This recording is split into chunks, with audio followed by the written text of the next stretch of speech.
Hi friends. तो आज मैं आपके लिए लेके आया हूँ आपके होने वाले एग्जाम सी टेट का मोस्ट टॉप 10 क्वेश्चन। तो चलिए शुरू करते हैं। फ्रेंड्स, अगर आप चैनल पे नए हो तो चैनल को सब्सक्राइब कर दो और बेल आइकन के घंटा को दबा दो। अब से मैं आपके लिए लगातार वीडियोस लाता रहूँगा। तो क्वेश्चन ये है, राधिका 7वीं कक्षा में पढ़ाती है। वह बच्चों का नाम संबंधी कुछ उदाहरण देती है, फिर संज्ञा के बारे में समझाती है। राधिका द्वारा प्रयुक्त विधि है। पहला है भाषा संसर्ग विधि, दूसरा है निगमन विधि, और तीसरा है आगमन विधि, और चौथा है सूत्र विधि। तो उन्होंने कहा बच्चों का नाम संबंधी कुछ उदाहरण, जैसे मैं उदाहरण देता हूँ, सोनू, मोनू, रीना, टीना, और फिर उदाहरण से संज्ञा देता हूँ। तो उदाहरण, हम कोई चीज़ को उदाहरण देते हैं और उसके बाद संज्ञा की ओर ले जाते हैं तो वो आगमन विधि होता है।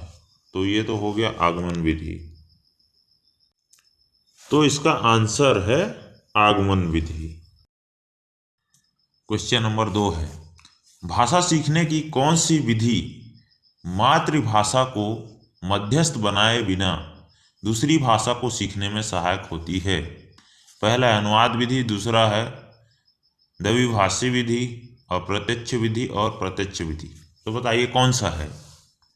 तो मैं आपको ये कहना चाहूँगा कि मैंने 10 क्वेश्चन ऐसे ऐसे बनाए हैं जो हमेशा एग्जाम में आया है।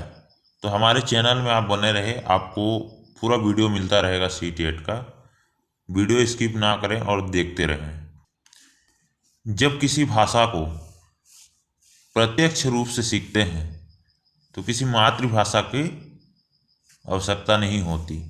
जैसे कि मैं अंग्रेजों के साथ रहूँगा तो अंग्रेजी प्रत्यक्ष रूप से सीख जाऊँगा। यहाँ पे मातृभाषा की जरूरत पड़ी? बिल्कुल नहीं, क्योंकि अंग्रेजों को खुद ही नहीं आती थी हमारी मातृभाषा। तो मातृभाषा को मध्यस्थ बनाए बिना दूसरी भाषा को सीखने में सहायक होती है, वो है प्रत्यक्ष विधि। तो आंसर है प्रत्यक्ष विधि।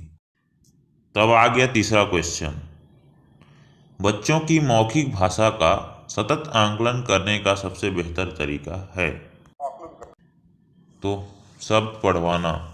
तो बेटा ये शब्द पढ़ना, अच्छे से पढ़ पा रहा है नहीं, इससे पता चलता है, इससे आंकलन किया जा सकता है।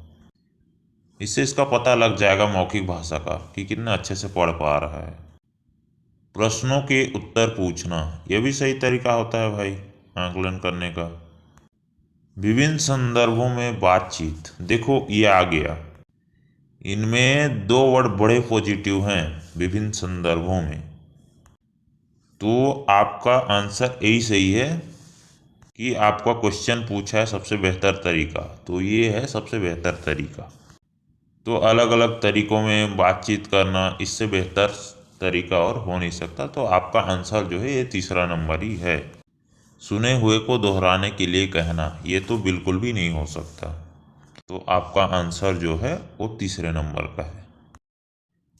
तो अब आता है अगला क्वेश्चन, भाषा में सतत और व्यापक आंकलन का उद्देश्य है। तो कौन सा है देखते हैं।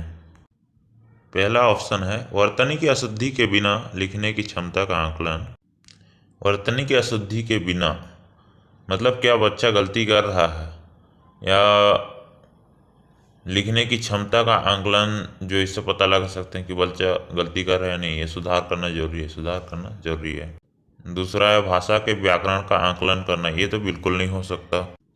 तीसरा है भाषा के मौखिक और लिखित रूपों के प्रयोग की क्षमता का आंकलन, इसमें बच्चे के मौखिक और लिखित सभी रूपों का आंकलन मिलता है।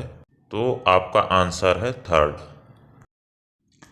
तो हमारे अगला क्वेश्चन जो कि मोस्ट इम्पोर्टेंट है, तो चलो देखते हैं। दी गई सहायक सामग्री में से शेष से भिन्न सहायक सामग्री चुनिए।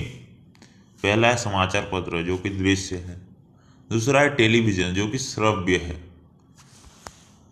तीसरा पत्र पत्रिकाएं, ये भी दृश्य है, चौथा जो है बाल साहित्य, ये भी दृश्य है।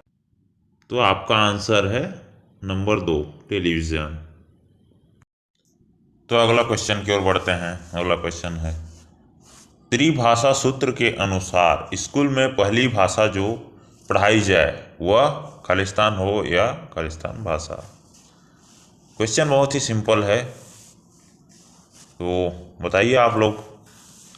पहला है हिंदी अंग्रेजी, दूसरा है अंग्रेजी विदेशी, तीसरा है मातृभाषा क्षेत्रीय भाषा, चौथा है मातृभाषा हिंदी। तो हमारा जो आंसर है वो है तीसरे नंबर का। पहले तो आ जाएगा मातृभाषा या फिर क्षेत्रीय भाषा। तो हमारा जो आंसर है वो तीसरे नंबर का है। आप जितने भी स्टूडेंट्स हैं सब मेरे चैनल को सब्सक्राइब करके रखें।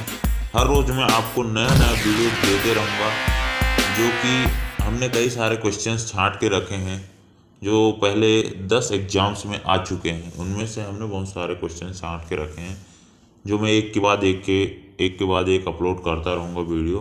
तो हमारे चैनल को सब्सक्राइब करके रखें।